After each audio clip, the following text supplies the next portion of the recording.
Welcome back to On the Same Page. We are on Daf Mem Beis Amud Beis, 42b of Maseches Kiddushin. Top of the page, 2 lines down. The Gemara had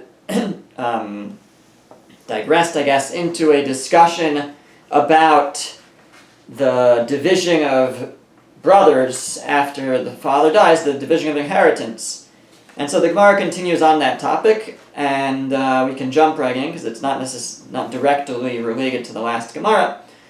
The Gemara says, Amar Rav Nachman said, Ha'achin shecholku, brothers who divide up an inheritance, harehein kilakuchos, they are like buyers, meaning for the halachos, for the laws that the Gemara is about to state, they're treated basically the same way as someone who buys an object from a store. In what way do we mean? So, we're talking about if the division of the inheritance of the properties of the father came out to be slightly unfair. So they went through the process and each brother got his portion, and then they realized that it wasn't evenly divided. So the Gemara says, Pachos mishtos nikne mekach. If the difference is less than 1/6 difference, so somebody got less than 1/6 more, so he got a 1/7 extra, or he got, or I guess the other way, that he got less than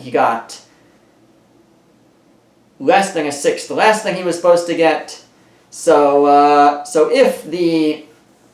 if the percentage that any individual brother ended up with was 1/6 of a difference from anybody else's, when they're trying to divide up evenly, so as long as it's less than 1/6 difference, nikne mekach, it still acquires, just like when a person buys something. So this is really what we're drawing from. There is a halacha of ona'ah. You're not allowed to overcharge for an object. So, but there's a certain amount of flexibility. Things aren't exactly priced, so you have to figure out what's the market value, and within a certain range, it's okay, but beyond that range, that's the Torah forbids. You can't charge ona'ah. So what's that amount? The amount is 1/6. You're not allowed to sell something for more than 1/6 of its market value, or I guess buy something for more than 1/6 below its market value. Those in the transaction cannot do that. And again, this is without the other person's knowledge. If they know that they're overpaying or underpaying, then that's a different story. But if one person is charging the other one too much, or one person is paying too little, and the other person doesn't realize, that's a problem of onah. So here we're applying those halachos to inheritance, and we're saying that as long as it's less than 1/6 difference, we have leeway, that's okay. The division of the properties still stands. Yeser ashtos, but if there's more than 1/6 of a difference between what different brothers receive, batal mekach, the whole sale is nullified. Again, we're looking at this like a sale when we divide up the property. Each one kind of bought his portion. It's nullified. We have to redo the division of the inheritance. Shtus, what if it's exactly 1/6 off? So we said less than 1/6 is fine, more than 1/6 is a problem. What if it's exactly 1/6 off the market value? 1/6 more, 1/6 less. So then,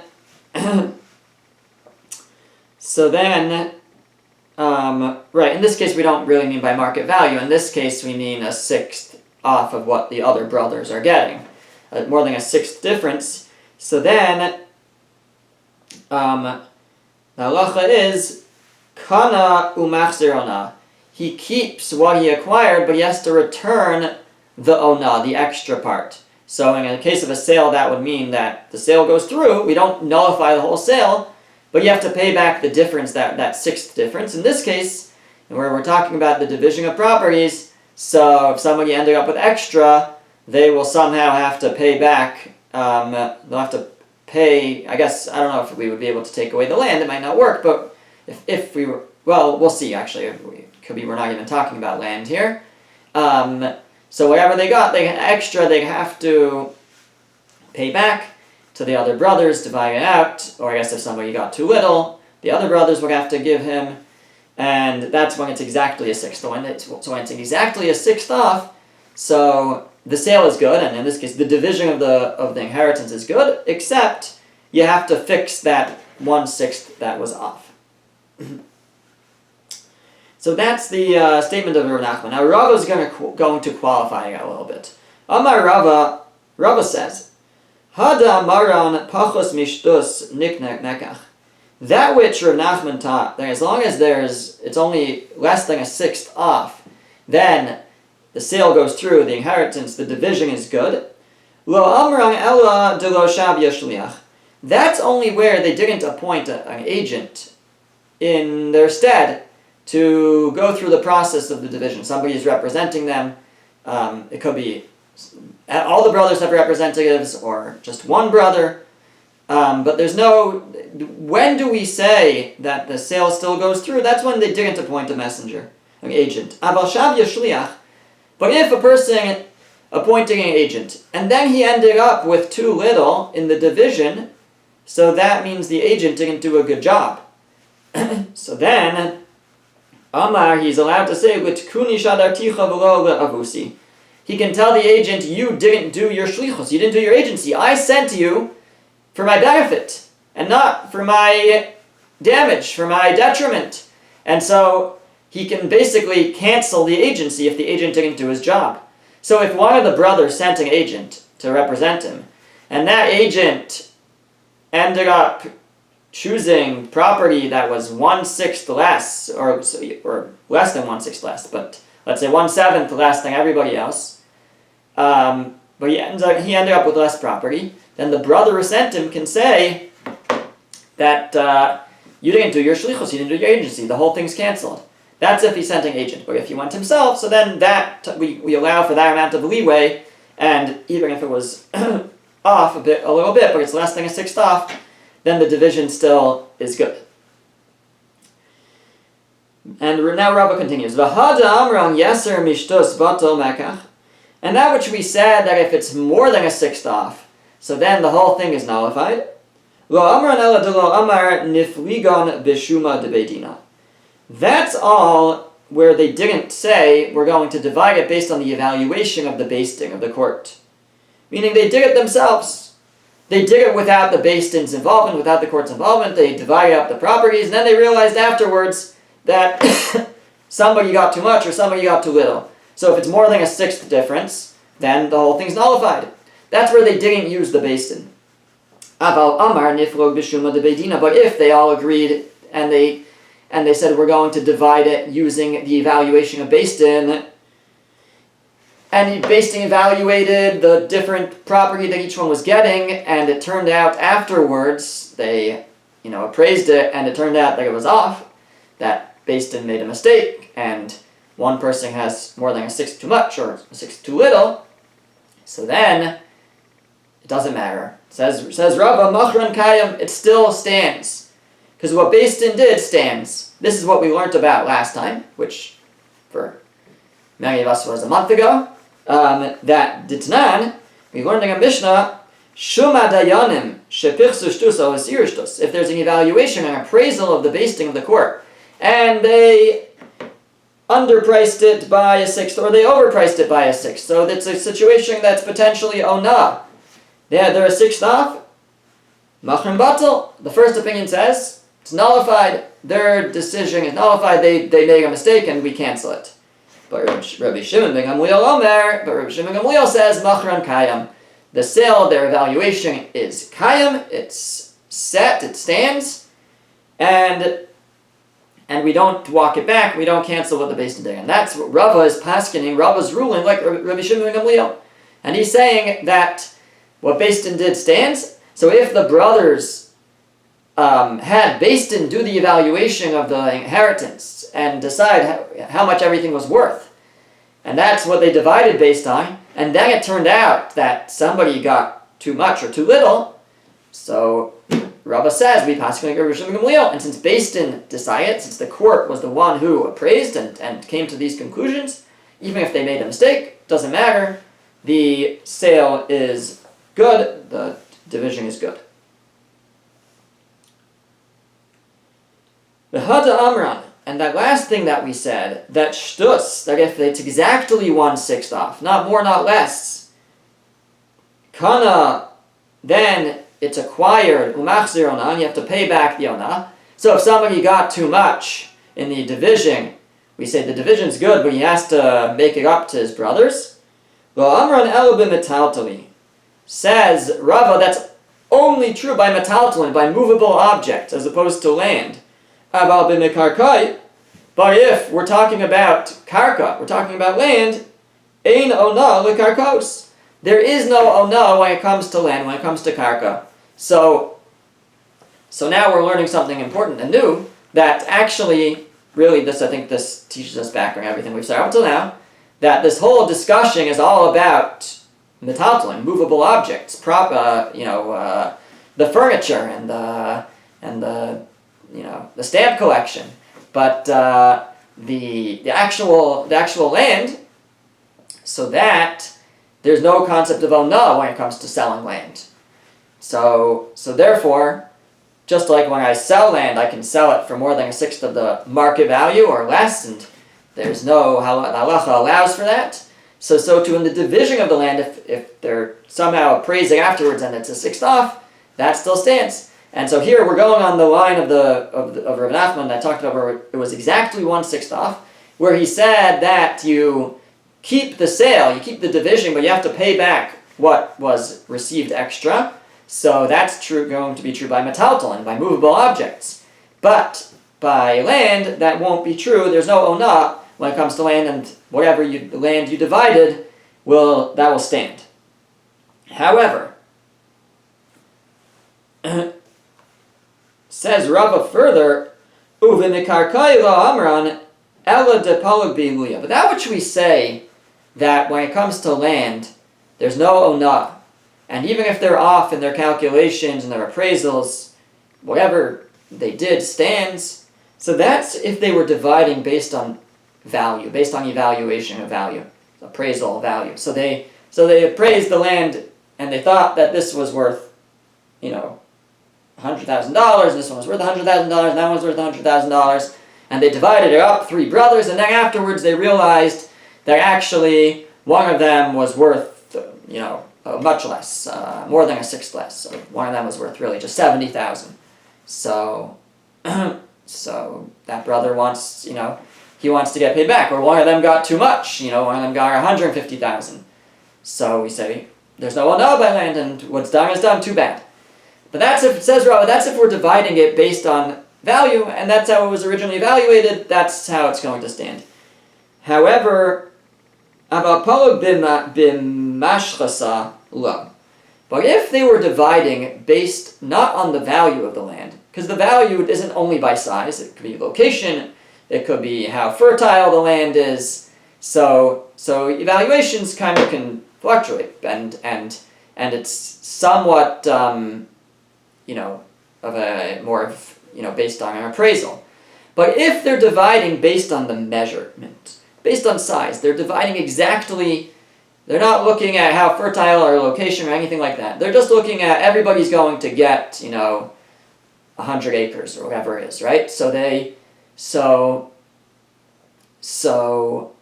And they divide it up. And then afterwards they realize that they miscalculated on the measurements.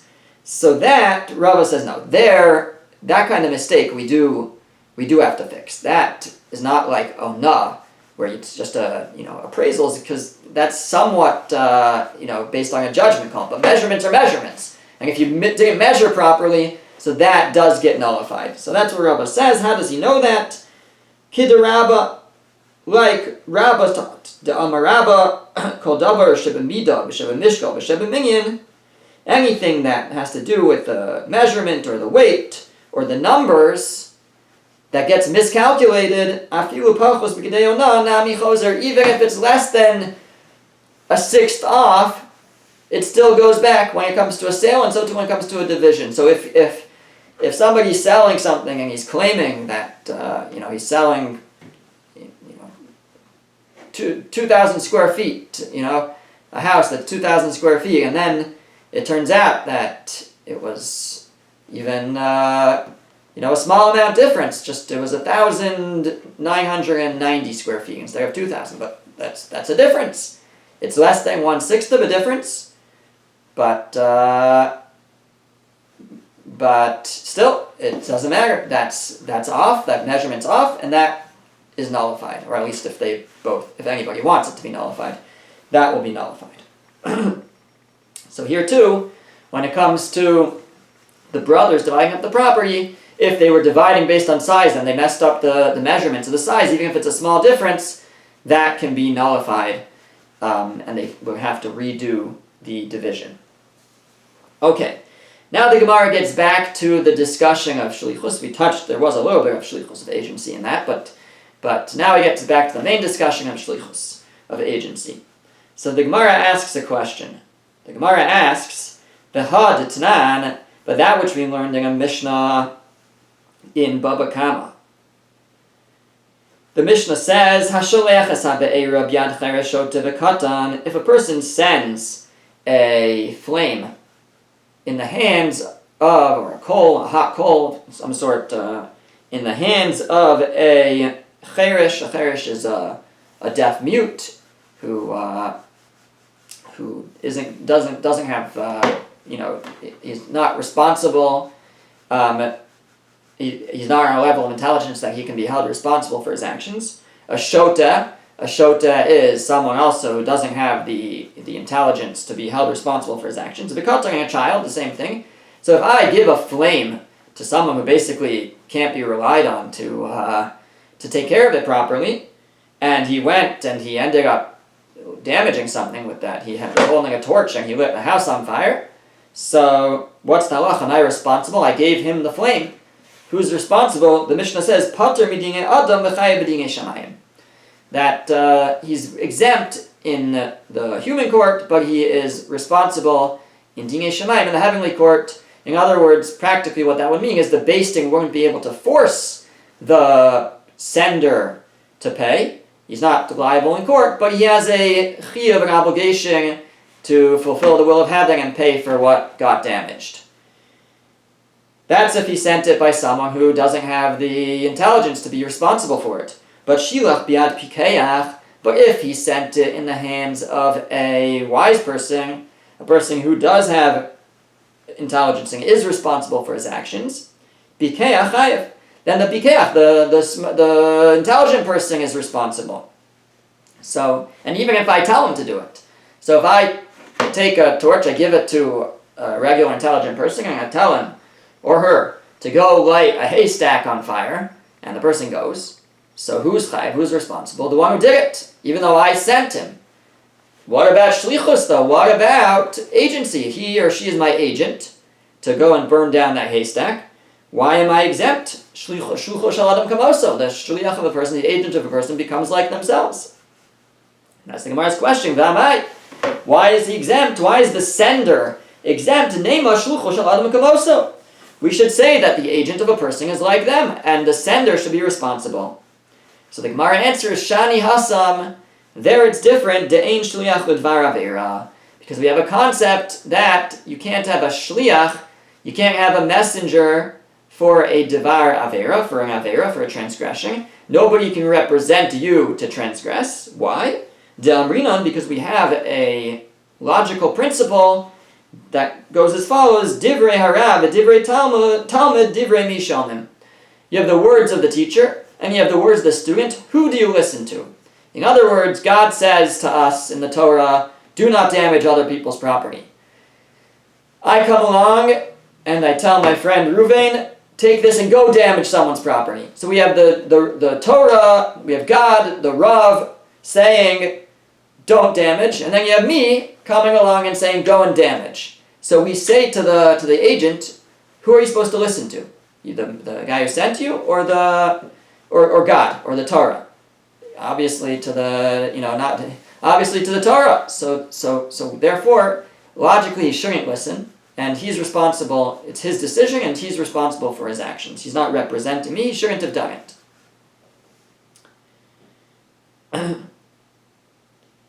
So the Gemara then asks. So we have a rule, ein shliach l'dvar avera, that you can't have a messenger to do an avera, meaning the messenger does not represent, the agent does not represent the sender. In that case, the agent will just represent themselves and will be responsible for his or her own actions. So asks the Gemara, V'ha Tanya.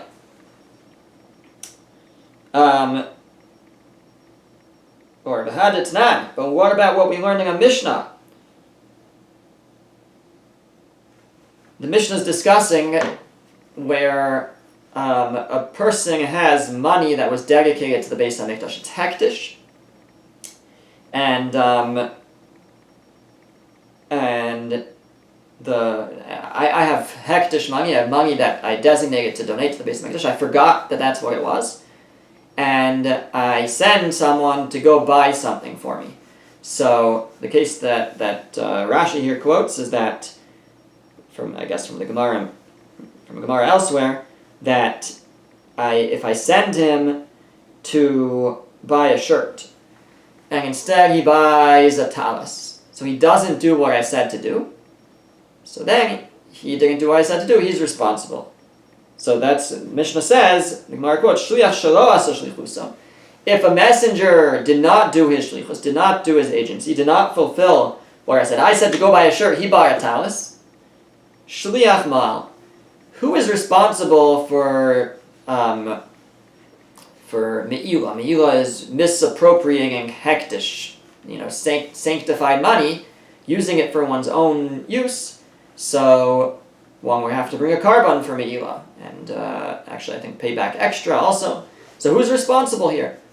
The paying back might depend if it's my money or someone else's money, but in this case, who's going to have to bring the carbon? Who did me'ila? Who misappropriated hektish?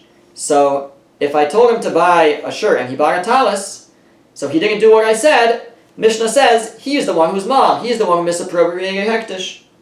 However, asa shlichusa, but if he did his agency, I told him to buy a shirt and he bought a shirt with that money, that hektish money, balabayis mal. Then the balabayis, the owner, the one who sent him, is the one who transgressed me'ila and has to bring the carbon. Says the Gemara, Ki asa shlichusa de balabayis mi'amal. We see that if he did the agency of the balabayis, of the sender, of the owner is considered to have transgressed me'ila. Amai, why? Nema, we should say, ein shliach udvar avera. You can't have a shliach for a matter of an avera, for a transgression. So I sent him to buy something. He shouldn't have done it. He shouldn't have listened. Divrei Rav, Divrei Talmud, Divrei Mishomim. Right? So, now you could say he didn't know what he was doing, but I didn't know what I was doing either. So, neither of us knew that it was hektish. So it was shogig, it was unintentional, and there's still a consequence for that. But he's the one who did it. So why is the balabayis responsible? What happened to our rule that you can't have a shliach for a devar avera? You can't have an agent for an avera. So the Gemara answers, Shani me'ila. Me'ila is an exception. The prohibition of misappropriating hektish is an exception. There we do find the concept of agency. D'yalfa chet mitruma. Because we learn a gzeira shava to compare me'ila to separating truma, which we talked about previously, that you can appoint an agent to separate your truma, and that's one of our sources for agency. And we have a gzeira shava. It says the word chet, which means a sin, in the context of truma, and it says it in the context of me'ila. And we have a tradition. Gzeira shava has to have a tradition that we're supposed to learn one from the other. And what do we learn? We learn that just like the Gemara says, ma truma shavi shliach, just like by truma you can appoint a messenger, an agent, av me'ila mashvi shliach. So too by me'ila you can appoint a shliach, or an agent, and that's how we know that by me'ila, by misappropriating hektish, even though it's an avera, there could still be agency, and if I send somebody to do it on my behalf, and he does what I told him to do, I am responsible. Ask the Gemara, v'neilef mina. We should learn from there that you could have shlichus for an avera.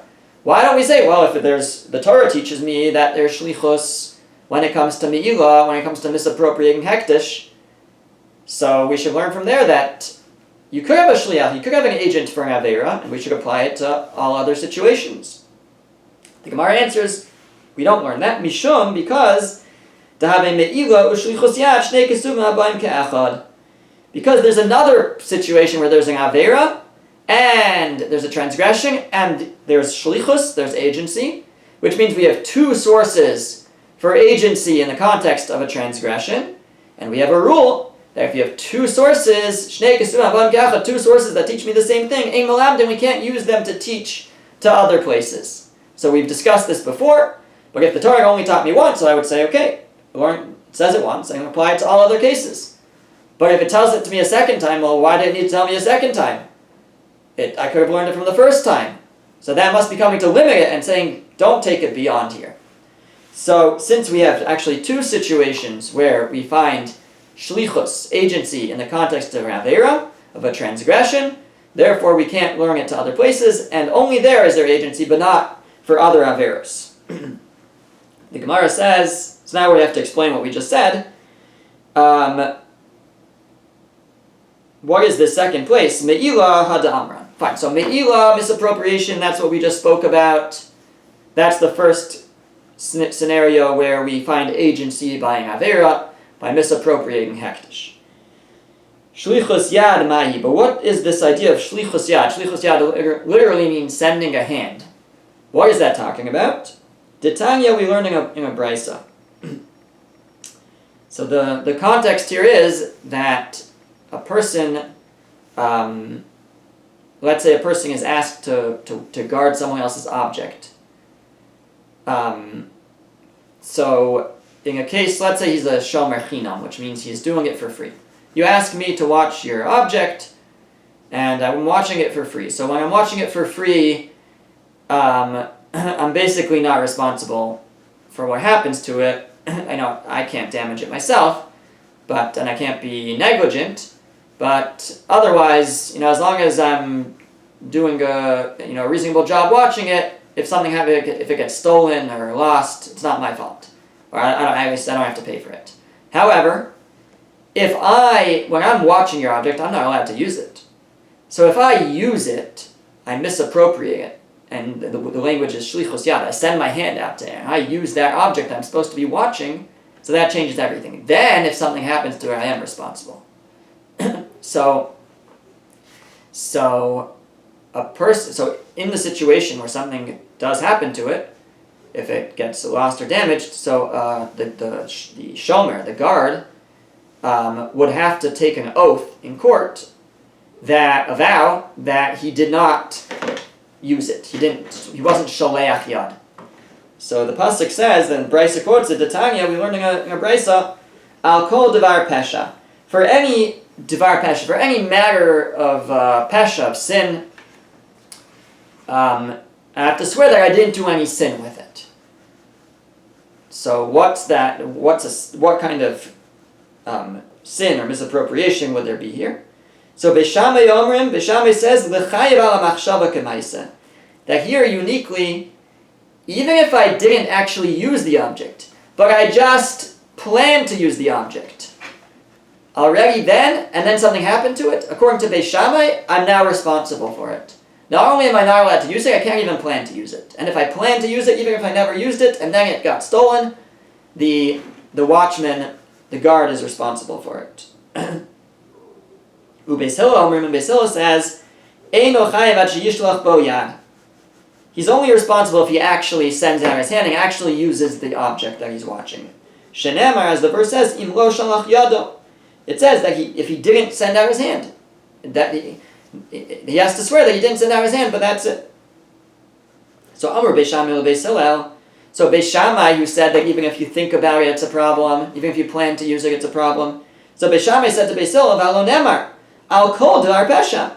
It says for any matter of pesha. And here actually I think it's coming from the word devar, that it's even if he spoke about it, even if he thought about it, so at that point it becomes like it's in his possession, and he's chayav for whatever happens to, even if it's an onis, even if it's outside of his it's completely against his will, and he had no chance of protecting it. Once he plans to use it, Beis Shammai says, that's it. You're now responsible for it, and that's divar pesha, even a word of pesha, even a word of sin, even saying that you won't use it, and even thinking it.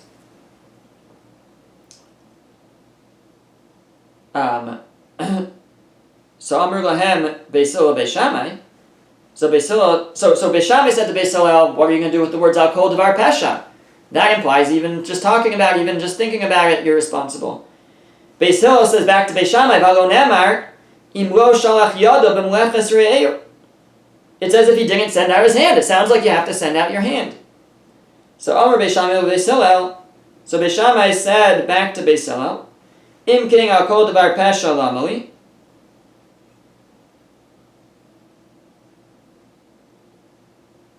So then what are you going to say? Why does it say Al Kol Devar Pesha? For any matter of sin, even just speaking about it, thinking about it, that's what Beis Shammai thinks it means. So Beis Hillel says,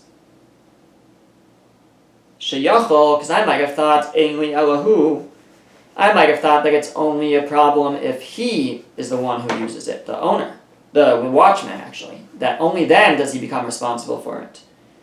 Amar la'avdo shlucho minayim, and how do I know that I'm watching something and I'm not allowed to use it and I don't use it, but I tell my slave or a different messenger to use it?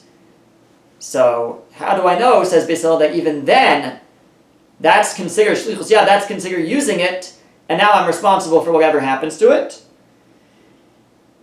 Talmud Lomar, Al Kol Devar Pesha, for any matter of sin, even if I didn't do it myself, but I sent a messenger, that's considered using it, and now I become fully responsible if anything happens to that object. What do we see? We see that you can have shlichus, you can have agency for an aveira here, for a sin. I'm supposed to be watching this object, I'm not allowed to use it, and I tell someone else to use it. That now becomes considered like I used it because now I'm responsible for whatever happens to it. So we see the concept of agency in the context of shlichus yad, of extending one's hand, of using an object that you're supposed to be guarding. So that now means we have two sources for agency in the context of an avera. One is for me'ilah, for misappropriating hektish. The second is for shlichus yad, for misappropriating an item that you're supposed to be watching. And by both of them we have shlichus l'dvar avera, and since we have two sources, when we have two, we can't learn to other places. So that's why it's only here and not in other places. Says the Gemara, hanichol Beis Hillel. That's good according to Beis Hillel, that there's two sources. Elo leBeis Shammai, but according to Beis Shammai, demukmi le'lahaikra b'machshava k'maisa, according to Beis Shammai, who uses this verse of Al Kol Devar Pesha, not to teach me that even if I send somebody else to use it, I'm responsible, but to teach me something else, like even if I plan to use it, I'm responsible. So we never see that if I send somebody else to use it, I'm responsible. So this can't be a source. We don't have a source here for that you can have a messenger for a matter of an avera. And if that's true, we only have one source, which is me'ilah. So the Gemara says, Neiluf minei, so we should learn from me'ilah that just like misappropriating hektish, you can have a messenger for an avera, so too everywhere else in the Torah you can have a messenger for an avera, because we don't have two verses anymore, we just have one according to Beis Shammai. So the Gemara answers, no, there's another one. Mishum dahava me'ilah tvicho mechira shnei kesuvah ke'echad v'chol shnei kesuvah ke'echad ein melamding.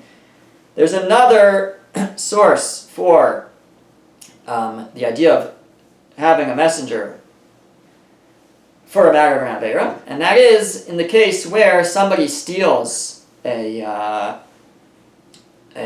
ox, or a donkey, I think, maybe not a donkey. Somebody steals an ox and